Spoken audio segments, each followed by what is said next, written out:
Your Honor, before we do that, may we address bond? Here's the thing. You can make your record. Go ahead. Oh, yeah, I know I was in court a couple of weeks ago regarding Miss Edison, and unfortunately, she did not make that date. It's my understanding that when I spoke with Miss Edison, she did not have transportation to make that date. Also, Miss Edison informs me that she has not had a tether on or a order for a tether since September. When she cut it off? I didn't cut it off. I did not cut it off.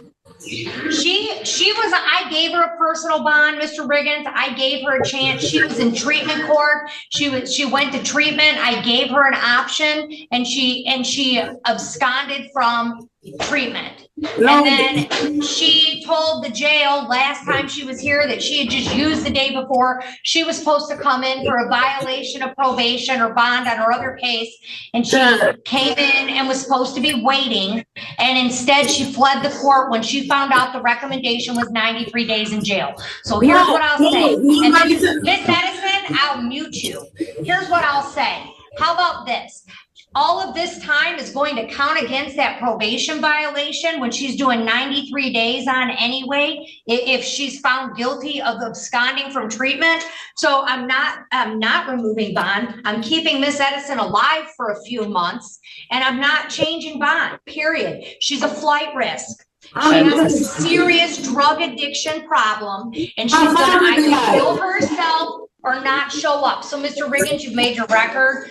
She's been muted. That's my ruling. Your Honor, there's one last thing. It's my understanding that her father recently passed the 23rd of December. Her mother has dementia. At a very minimum, if you're not inclined to reduce her bond, actually she should be at least allowed to take care of her father's proceedings.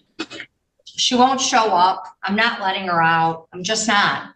I think I'm pretty reasonable. Miss Edison will abscond.